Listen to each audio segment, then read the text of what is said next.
A agroecologia é um conjunto de princípios e técnicas voltadas para a produção de alimentos saudáveis e com responsabilidade socioambiental. Hoje você vai ver vários exemplos que você pode praticar em casa. E o Papo Reto de hoje é com o José André, do Jardim Vital, que vai nos contar como tudo isso começou. Tudo bom? Bom dia. Bom dia. Obrigado mais uma vez, vocês do Papo Reto, por ajudar na divulgação desses trabalhos de sustentabilidade aqui na nossa região. E hoje é isso, vou contar para vocês um pouco de como vem sendo feito esse trabalho do Jardim Vital. Vamos conhecer então a horta do José André.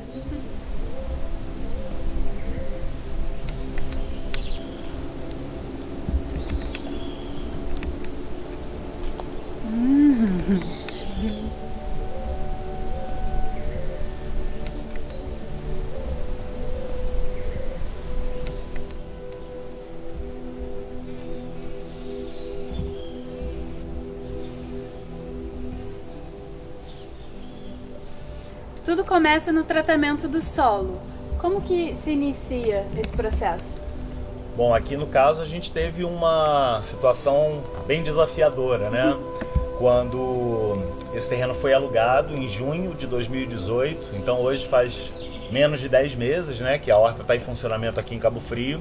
Esse terreno ele era todo tomado por vegetação invasora, várias espécies de capins e algumas árvores que não são nativas do Brasil e que se proliferaram muito nesse terreno. Então, a primeira etapa foi a capina, né? Remoção de toda essa matéria orgânica para cá, para perto do fundo do terreno. Isso era tomado de palha, de galhos, e aí iniciou um processo interessante de compostagem. Eu vim trazendo minhocas vermelhas da Califórnia, vim trazendo sobras de cozinha, resíduos de parceiros que fazem sucos de frutas, fui misturando todo esse material e ele foi se decompondo.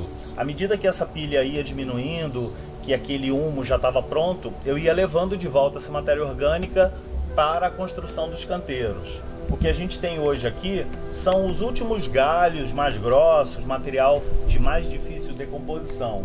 Para que esse processo aconteça de modo eficaz, é necessário que a pilha seja bem arejada. Esse daqui é o processo de compostagem chamado aeróbico, que necessita do ar para o seu funcionamento. Então, na hora da capina do terreno, eu encontrei vários pedaços de canos e mangueiras e eu coloco esse material assim para permitir a entrada de ar.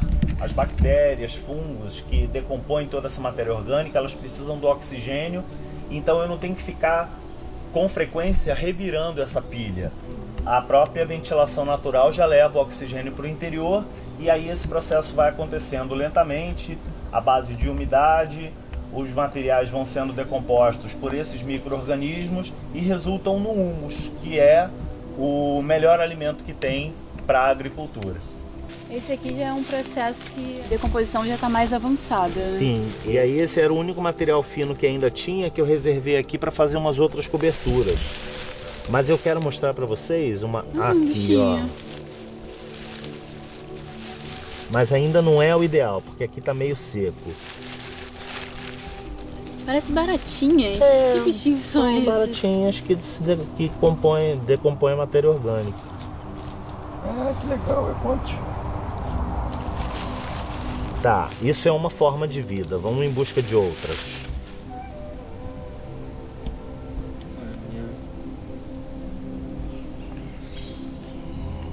Bom, mais um pequeno exemplo da importância do manejo agroecológico, né? A gente está vendo aí uma joaninha que é um excelente predador natural de pulgões. Então, por meio desse tipo de cultivo que não usa veneno, a gente não elimina os insetos benéficos, né? As joaninhas e vários outros bichinhos, né? Vamos dizer assim, eles têm um papel muito importante na sustentabilidade da agricultura, seja para promover a polinização ou para dar combate natural, né, o que a gente chama de controle biológico aos insetos praga.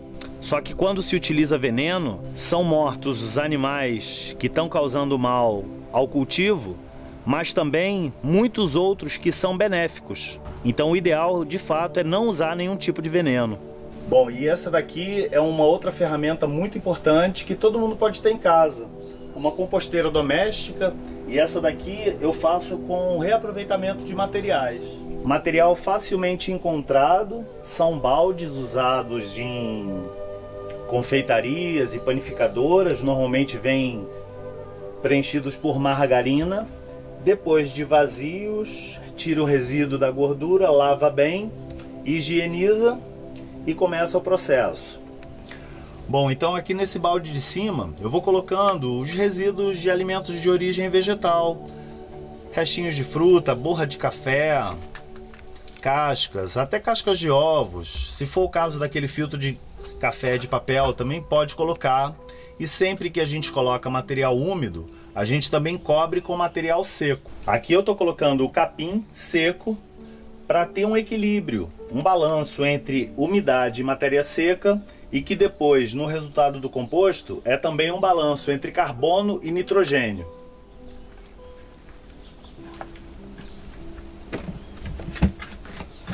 Quando esse balde está cheio, eu passo ele para a parte do centro.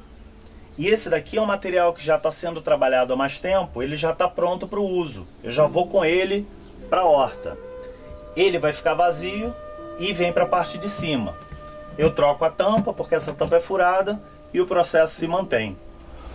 A umidade desses resíduos vegetais vai escorrer, o fundo desse balde é todo perfurado.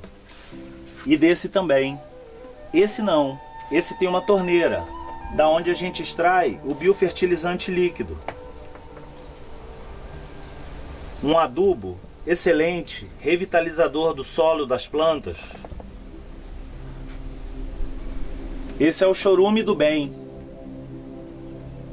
O biofertilizante líquido é muito concentrado e muito forte, a gente não pode usar ele puro. É diluído uma porção para 10 porções de água. Então, se você usar 100 ml do biofertilizante líquido, você adiciona mais 1 litro de água, mistura e pulveriza nas folhas, não precisa usar na terra. Através da adubação foliar, as plantas absorvem rapidamente todos os micronutrientes que elas precisam, que está aqui. E como nesse processo também entram algumas ervas aromáticas, plantas que têm cheiros fortes, isso aqui acaba virando um excelente repelente para alguns insetos pragas que podem atacar a horta. Se você procurar na internet caudas naturais agroecológicas, tem muitos resultados interessantes, inclusive nos sites de pesquisa da Embrapa, da Universidade Federal Rural do Rio de Janeiro, que são usadas na agroecologia, tanto para resolver problemas nutricionais do solo e das plantas, quanto também para dar combate a alguns tipos de doenças e também para evitar a infestação por insetos praga. Aqui no Jardim Vital eu uso uma coletânea de plantas de cheiro muito forte: alho, cebola, pimenta, coentro, salsa, lavanda, citronela, capim-cidreira, limão, laranja.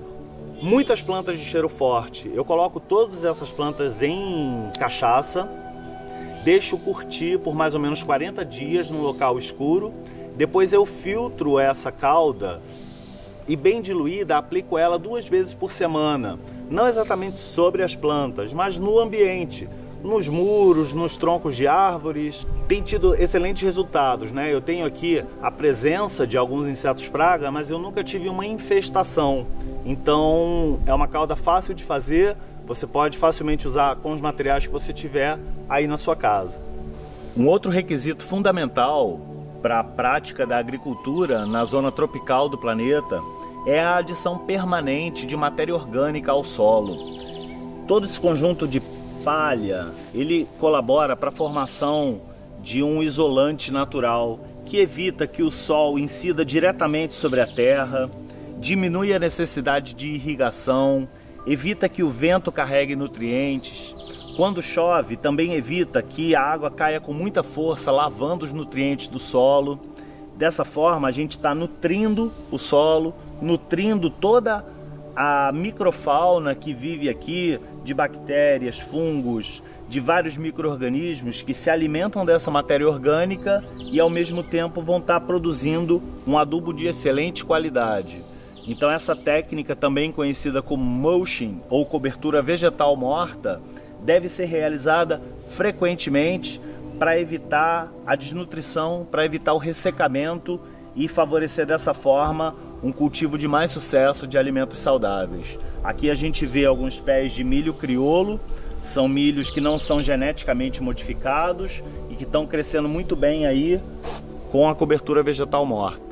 E como eu tenho aqui uma necessidade muito grande de matéria orgânica, eu acabo recebendo contribuições dos meus vizinhos que varrem as folhas, e essas folhas entram aqui no processo de compostagem para cobrir os materiais, os resíduos de cozinha que eu coloco no alto da pilha e cubro com folhas.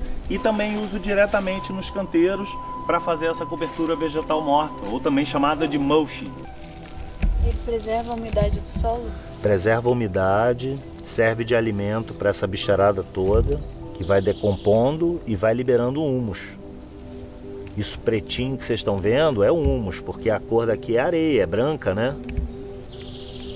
O humus, o que é o humus? Assim? O humus, ele é exatamente a parte mineral do resíduo orgânico. Eu tenho aqui fibra, eu tenho lignina, eu tenho um monte de coisa que compõe as plantas. Mas a parte mineral, que é aquela que realmente importa para a nutrição, são só os elementos da tabela periódica. O humus é muito pouca matéria que não é aproveitada pelas plantas. É um adubo muito concentrado, entende? Só que diferentemente, ele não queima se você usar em excesso. É diferente de um adubo químico, por exemplo, que se você usar em excesso ele vai queimar. O humus ele é feito na medida certa. Ele tem liberação lenta. Então ele vai se dissolvendo com a água e vai mantendo o solo nutrido.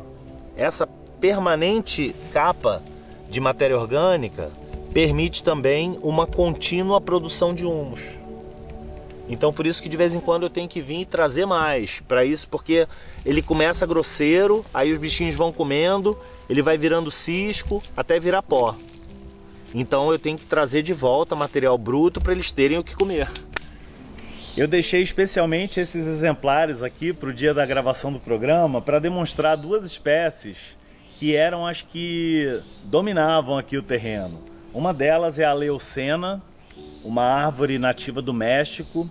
Ela é de propagação muito fácil, vocês estão vendo aqui a quantidade de sementes que vai se formar, né? São os legumes, vão ficar repletos de sementes. Quando eles amadurecem, eles estalam e jogam sementes muito longe. Então é uma planta infestante, ela não deve ser plantada em locais, em áreas naturais, mas aqui ela é importante porque ela é muito rica em nitrogênio, chega a ter 4%. Então eu deixo algumas crescerem, podo, ela vai para a compostagem e o ciclo se repete. Eu só não posso deixar que de novo ela tome conta aqui do terreno junto com o capim, porque deu muito trabalho para capinar e para hoje, 10 meses depois, o Jardim Vital está desse jeito.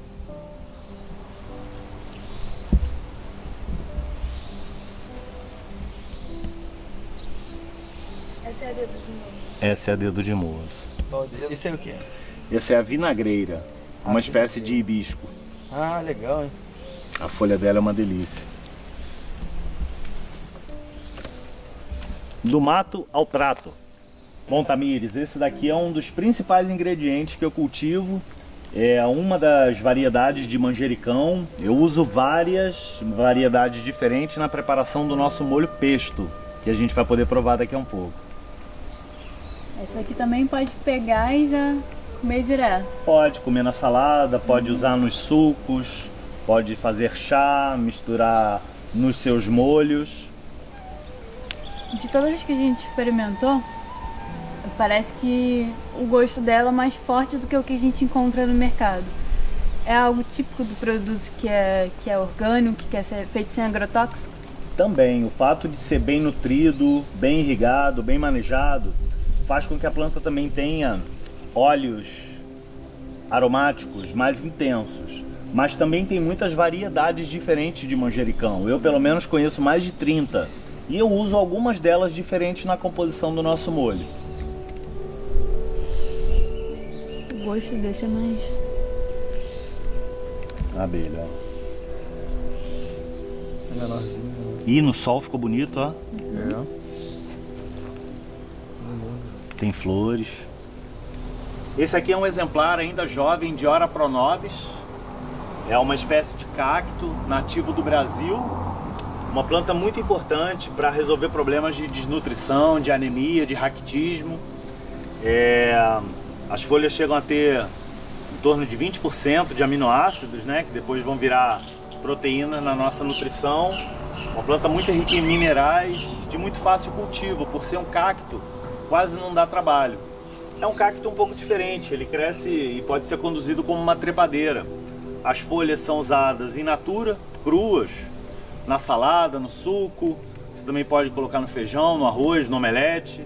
Também pode secar as folhas e fazer uma farinha e utilizar essa farinha como um suplemento nutricional. Mas eu gosto mesmo é assim. Bom, eu também planto muitas espécies que são para atração de pássaros. Essa daqui, por exemplo, é a pentas. É uma planta ótima para atrair os beija-flores para o seu jardim.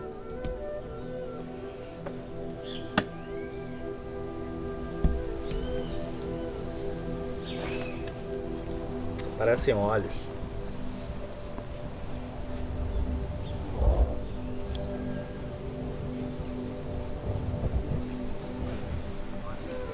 Eu gostaria de agradecer a todos os colegas, professores e a coordenação do mestrado em Agricultura Orgânica da Universidade Federal Rural do Rio de Janeiro, em parceria com a Pesagro e com a Embrapa.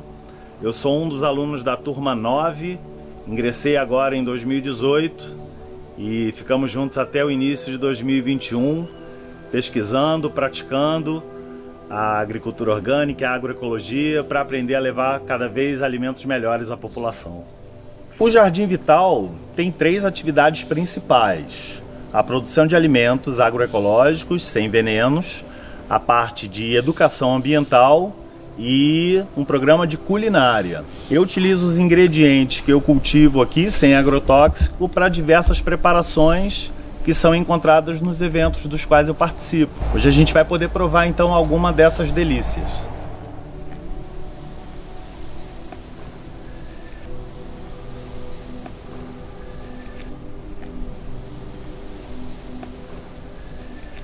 Eu tiro as essências de rosa, de outras plantas, para poder...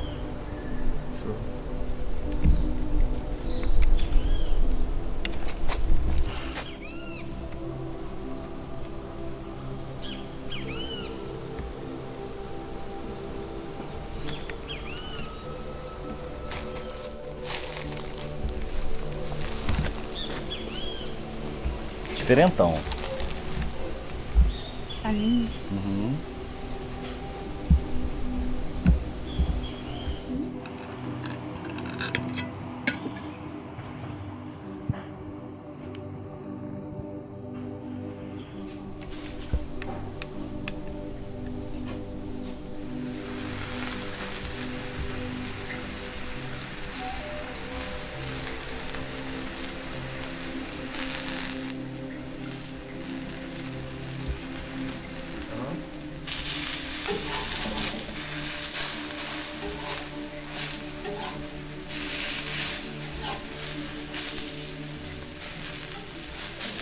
Essa chapa é uma parada bem legal.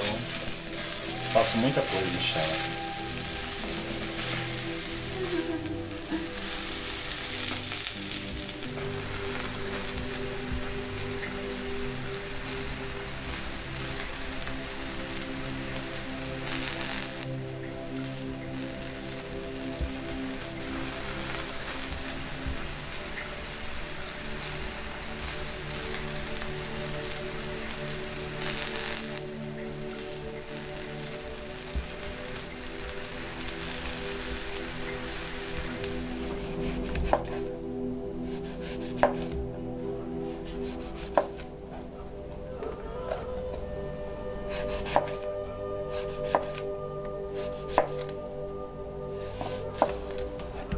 Fio de azeite.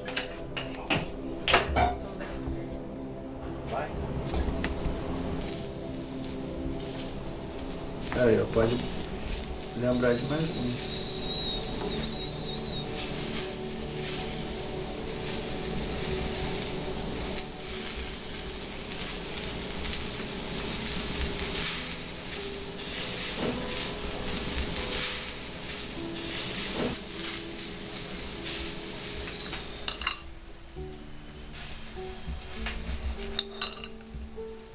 Mate de cereja é lindo. Ele é muito lindo. Linda.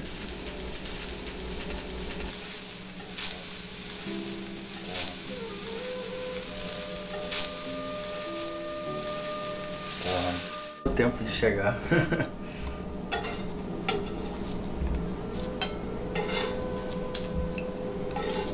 Crocantinho. Tá ouvindo? O som das casquinhas.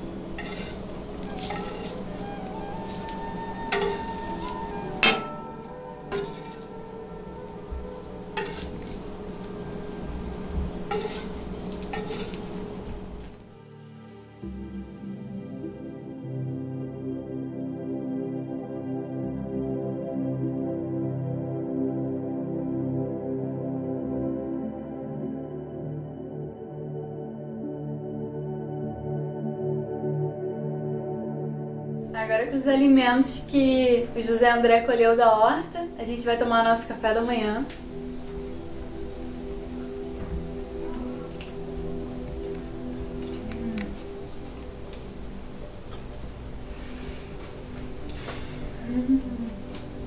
Não tem nem o que dizer.